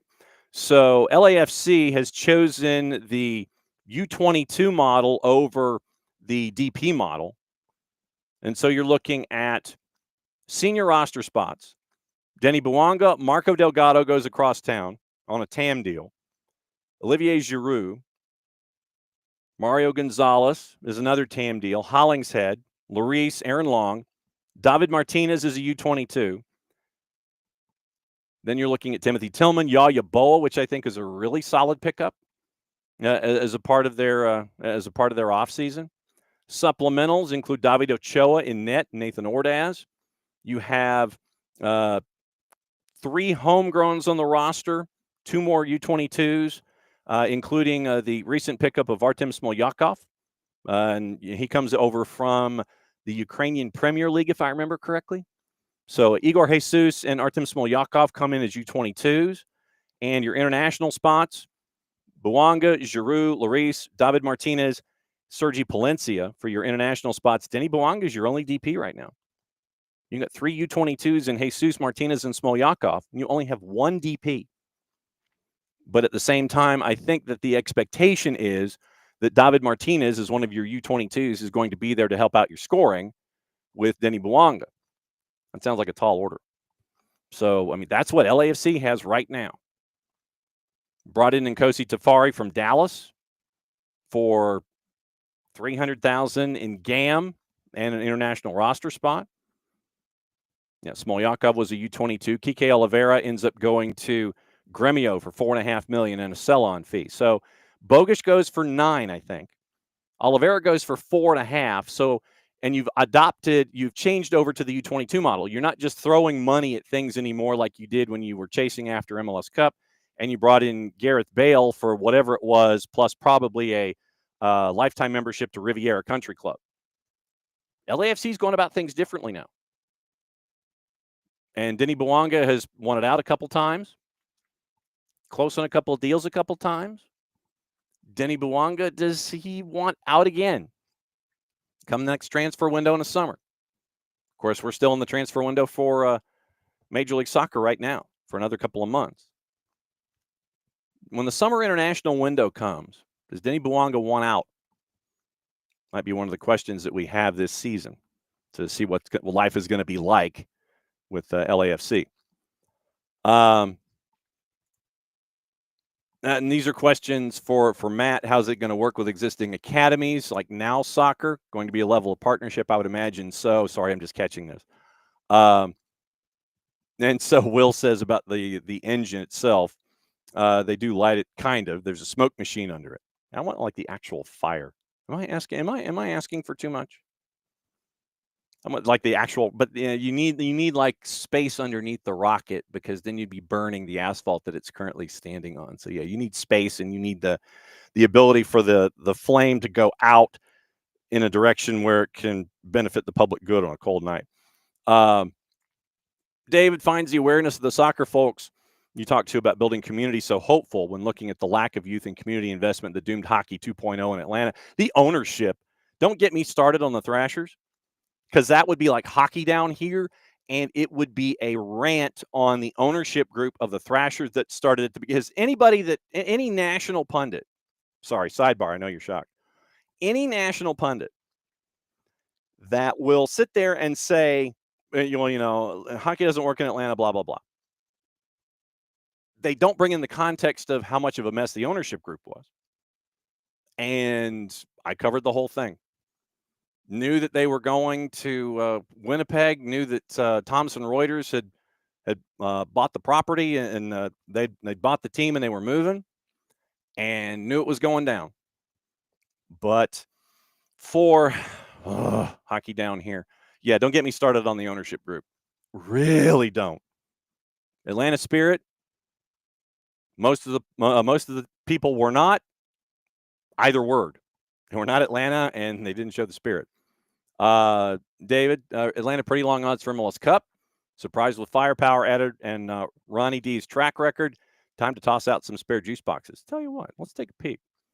MLS Cup odds. Okay, so and take the caps lock off. So let's see what we have. Okay. According to our friends at covers.com, we're going to go to covers.com as the example. So covers.com, sure, I'll go ahead and give you a display name. Why not? Oh, it's already taken? Fine. I didn't know that I was already in here. Display name already taken. Whatever. How about this? Look, fine, whatever. I don't want to display a name. All right, fine. All right. Odds to win 2025 MLS Cup from our friends at covers.com. Here's how it currently looks. Shocking no one, Messi and friends are at a plus 300. LAG with their injuries, and like I said, this is from about a month ago. So obviously things have changed, but covers.com a month ago had Messi and friends at a plus 300. Galaxy's a plus 550 with their injuries. LAFC is a plus 750. Firepower maybe missing. Crew a plus 1,000 on the Wilfred Nazi tour. I legitimately, for me, Wilfred Nazi at a plus 1,000. Fans of the Crew might jump on those juice boxes. FC Cincinnati's a plus 1,200. I don't know if folks color inside the lines enough for Pat Noonan to be happy about it. You realize I'm still going. Purple Team a plus 1,600. Red Bull's a plus 2,000. I guess they're banking on a healthy Emil Forsberg and the fact that they were there last year. Still going. Seattle at a plus 2,000. Union at a plus 2,200. Philadelphia Union are 9th at plus 2,200. The Union are 9th at plus 2,200. Still going. T10, Dynamo, and NYCFC at plus 2,500. Remember, Houston added Nico Ladero the other day. Or at least they're aiming to. They added Michael Halliday from the purple team the other day. Still going. So T10 gets me to RSL at 2,800, plus 2,800. The San Jose Earthquakes are at a plus 3,000. Atlanta United, Charlotte, and Vancouver, as of a month ago, plus 3,500. Plus 3,500. So if T10, 10, 11, 12, 13, Atlanta United, middle of the pack, tied for 14th highest at covers.com at a plus 3,500 to win MLS Cup. I'm not kidding. Seriously, MLS Cup odds, covers.com had Atlanta United at a plus 3,500. Bet365, and I know that when I click on here, everything overseas is going to go berserk. Are you from overseas? And they're doing this in fractions. Messi and friends at 3.5 to 1, so plus 350. LAFC at plus 600. Galaxy at plus 900. Crew at plus 1,000. FC Cincinnati at plus 1,100. Red Bulls at plus 1,400. Atlanta United is 7th at Bet365 at plus 1,800. So Bet365 has them still 4 digits, but plus 1,800, 18 to 1 odds for Atlanta United to win MLS Cup in 2025. So that's what you're staring at. Like I said, I literally just clicked on Bet365 and got those numbers. So I'm guessing that they're accurate, or more than covers.com from a month ago. Updated 4 hours ago at Bet365. As they tell us the stadia and the 30 teams and the format and the records and all that kind of stuff. So updated 4 hours ago at Bet365. Atlanta United is a plus 1,800. They're 7th in the grid to win MLS Cup. Should you choose to go down the road of the juice boxes and try something there. So, David, there it is. Covers.com a month ago had him middle of the pack at a plus 3,500. Bet365 4 hours ago had him 7th at plus 1,800. So even 4 hours ago, 4 digits to the left of the decimal place, plus 18 to 1, plus 1,800 to win MLS Cup. That's where Atlanta United is right now. As a responsible individual, please, as always, we give you that information as a part of your daily consumption of the product. If juice box purveying and juice box distribution is something that you do, all we ask with the information that we do provide, knowing that folks do want to know this kind of information, is that you juice box wisely and that you only juice box with the juice boxes that you can afford to juice box with, to end a sentence and a preposition. So juice box wisely. We present the information because we know folks are interested in that kind of stuff. So that is your PSA, and that's the more you know. So the more you know this morning, just be careful with your juice boxing. But Atlanta United plus 1,800, according to our friends at Bet365. So there it is. Yeah, here we go.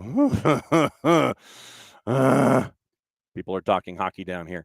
Will, our resident Huntsvillian, says, yeah, for that one, typically have a mile-safe radius for people because it's a big, strong engine. So for real probably is out of the question. Man, that's disappointing. Yes, Jared just felt the disturbance in the force talking about Atlanta Spirit. Yes, absolutely true. Emilio, let me check. Emilio wants to know where Atlanta United was last year. So let's check 24 MLS Cup odds. So 2024 odds, just so we have that information. I don't want. It's odds tracker 2024. Okay, so let's see if we have anything. That was just with Galaxy and Red Bulls. Galaxy was a minus 250 in that one. Conference championship contenders. Atlanta was part of that group until they weren't. Odds to win Golden Boot. Teams with the most victories. You're not helping me. I just want, I don't want the odds of the final. I just want getting there, like at the beginning of the season. So 2024, once again, going down rabbit holes and seeing about old things and if they load or not. So it probably will end up loading at some point. So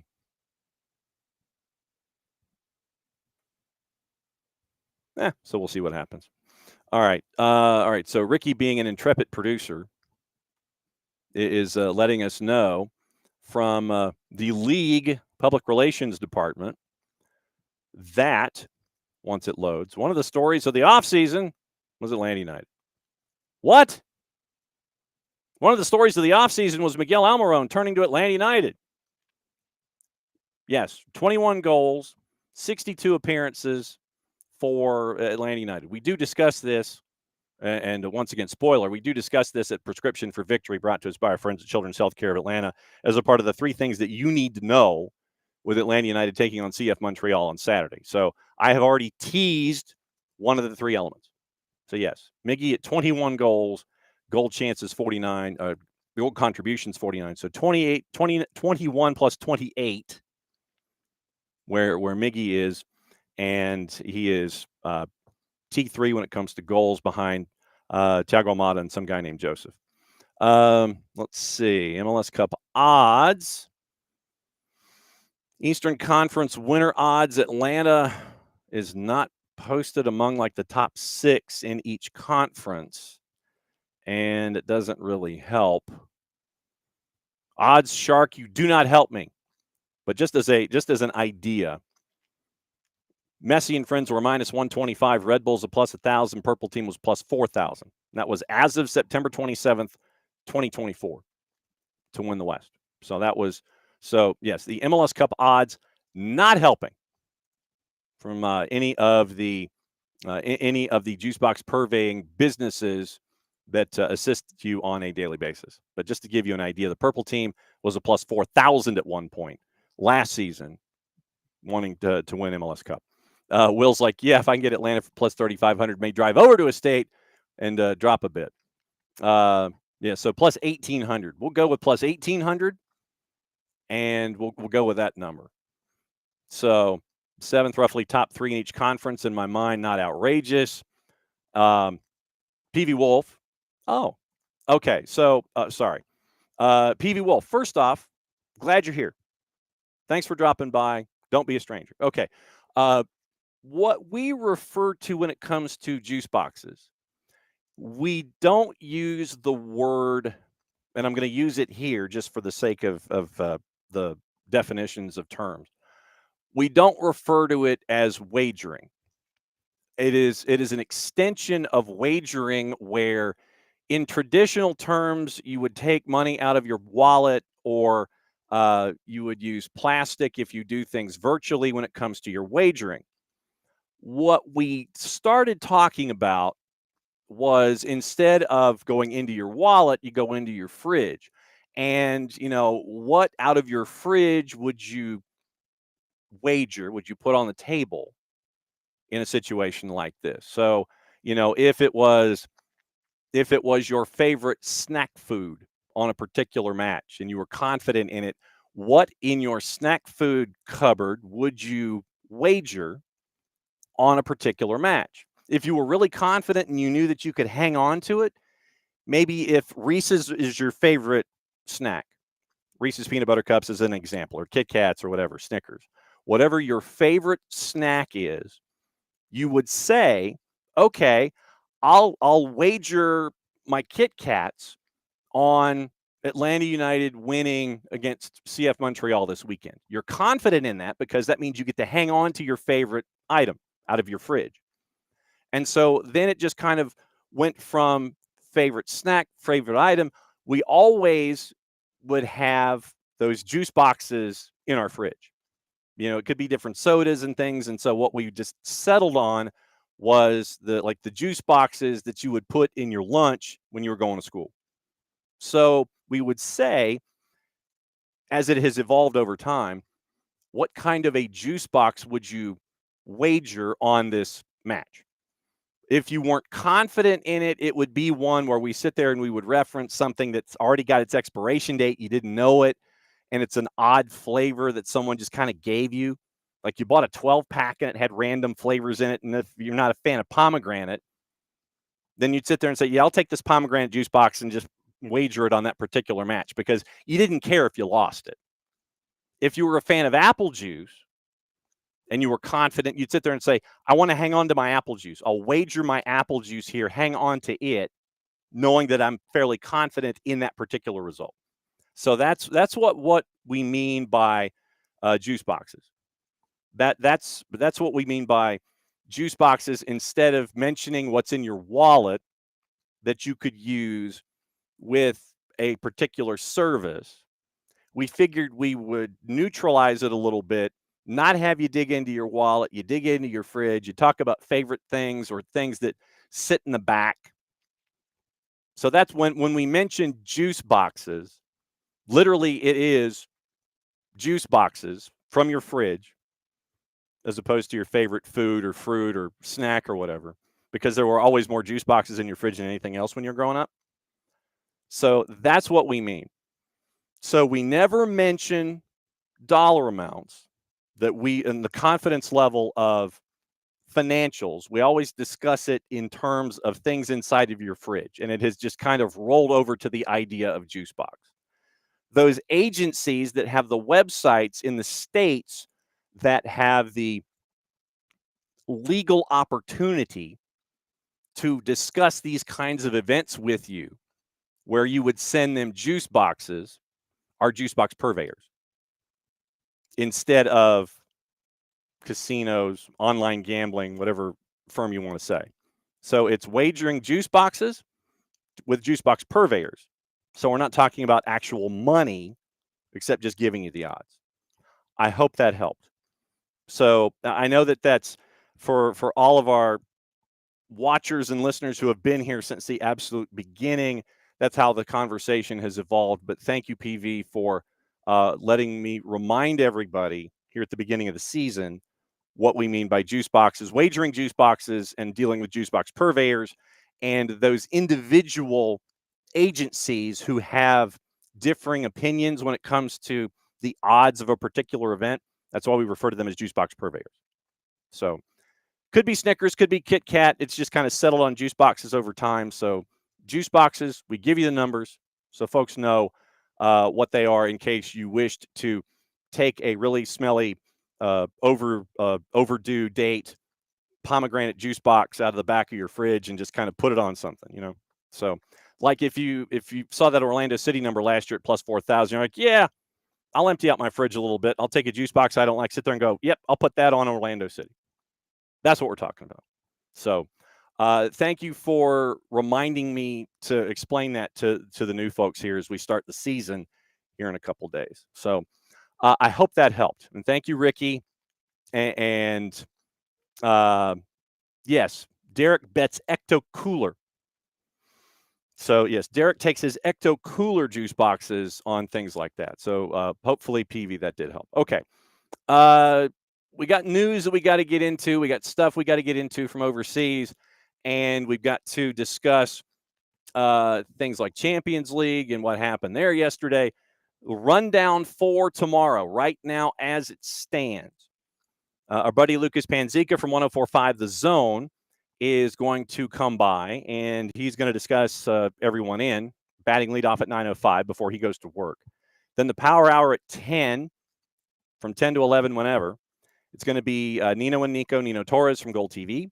At 10, Nico Moreno from Pulso Sports, Sounder at Heart, a bunch of other things going on on the West Coast. He's going to give us the Pacific perspective on everything in the Western Conference, and there's a lot going on in the Western Conference. So our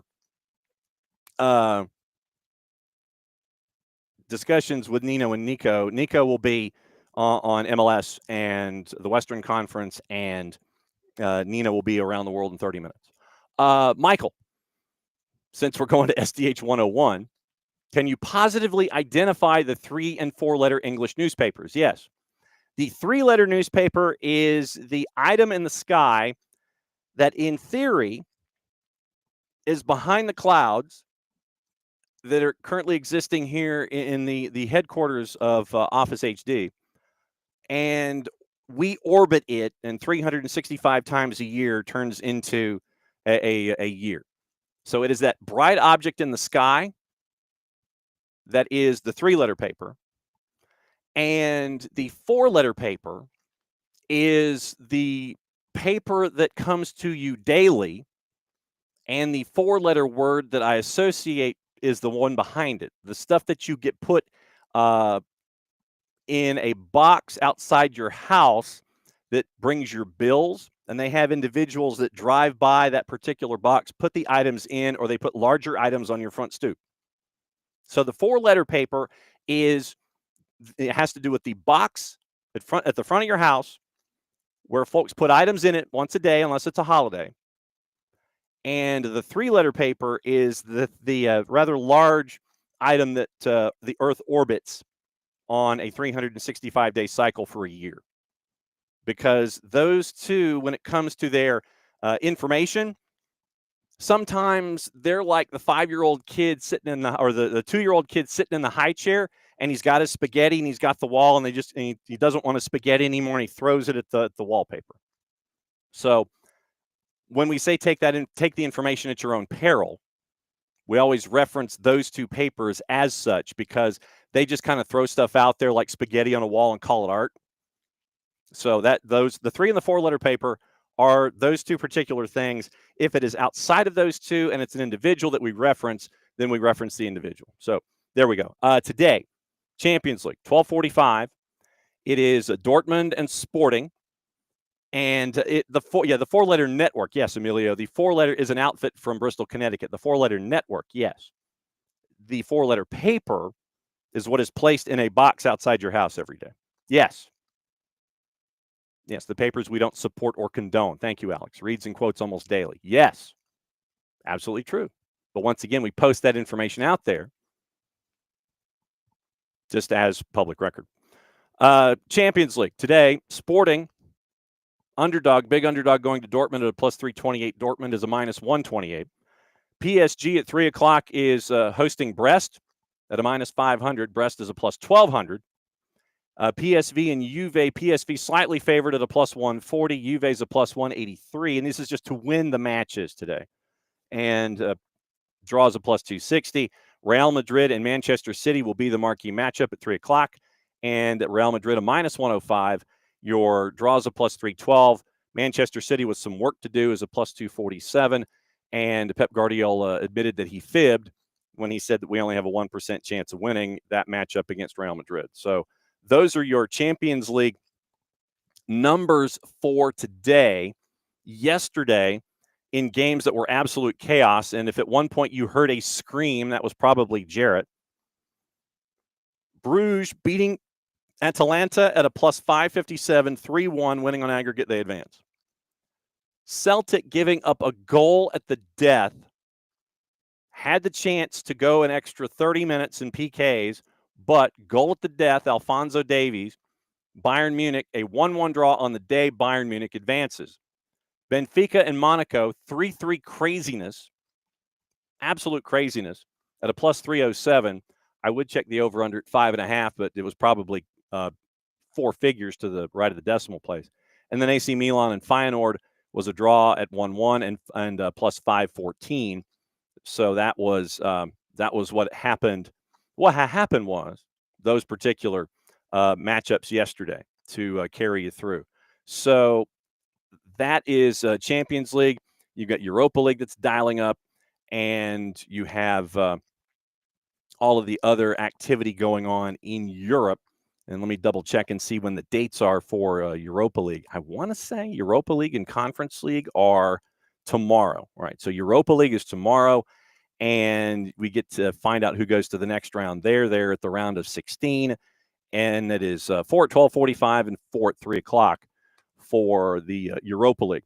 All right, let's take the tour and go through all the gossip, rumor, and innuendo, and we will let you know who's being chased, who wants whom, and what it's looking like across the pond. And then we'll get into your what to watch, where to watch it, how to watch it, and we'll let you know about what else is going on here on the network. Once again, noon Eastern, it is the first round of Soccer's in session, where we catch up with Greenbrier High School near Augusta. We catch up with Jeff Davis.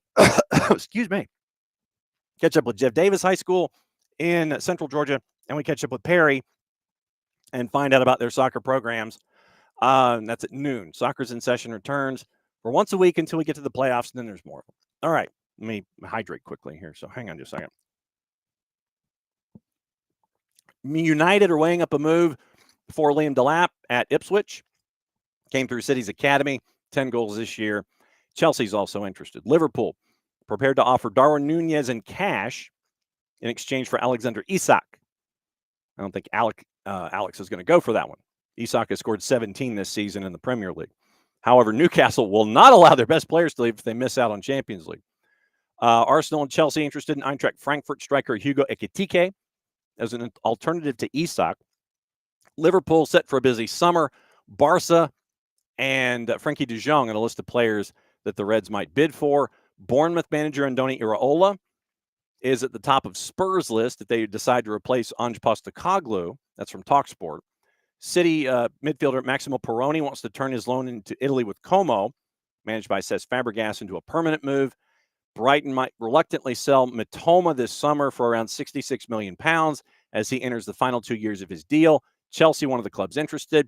And AC Milan midfielder Tijani Reinders is going to sign a new deal with the Italian club until 2030.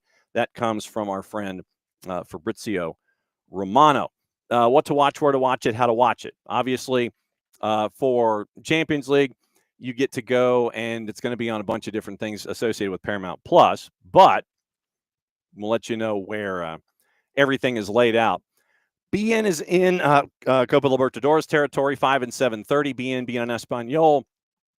Nuestro telesitio for the fans, TIC, Liga 1 Max Pro, all of that you can get at Fanati, 7tz.co/soccer down here. Boston River and Nublense at 5. El Nacional in Barcelona at 7:30.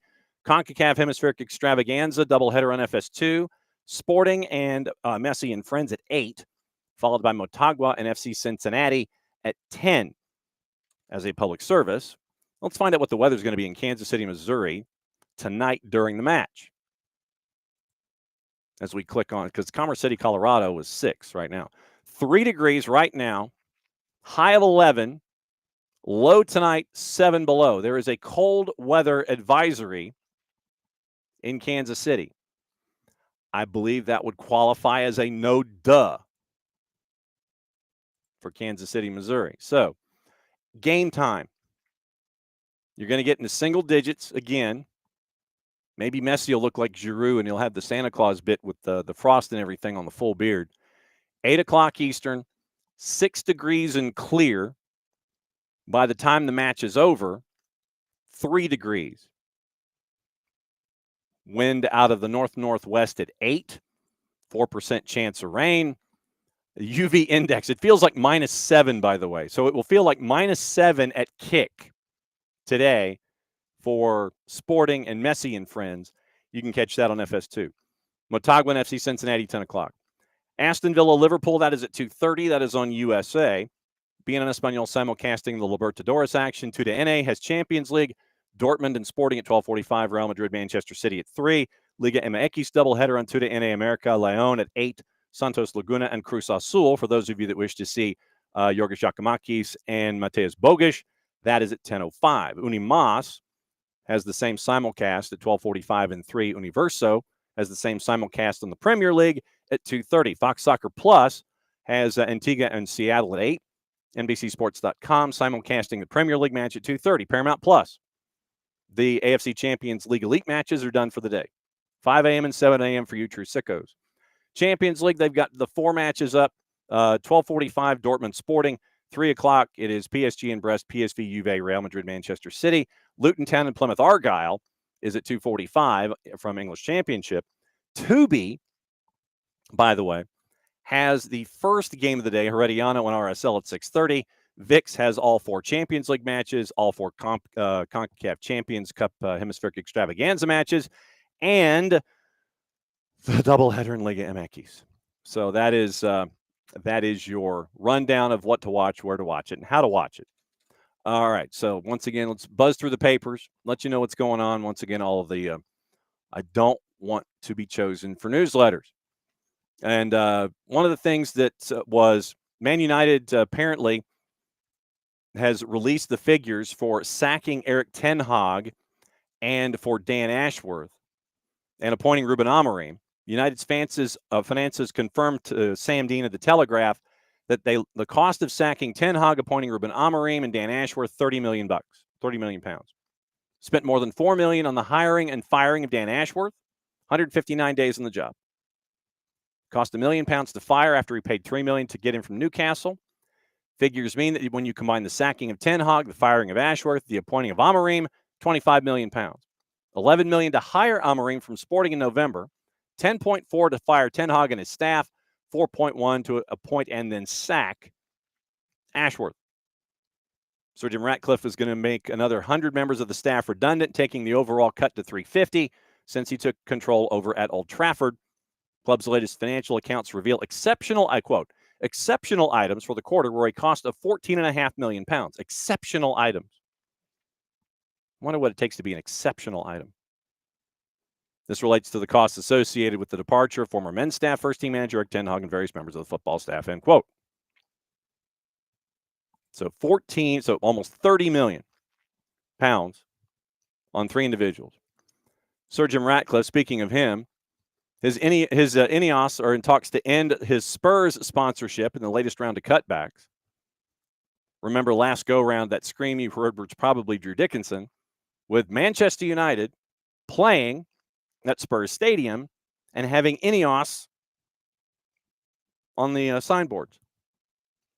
Spurs promote Ineos Grenadier as their official 4x4 vehicle partner, and there are discussions to end the deal 2 years prematurely. Sam Dean and Tom Carey letting us know about that at the Telegraph.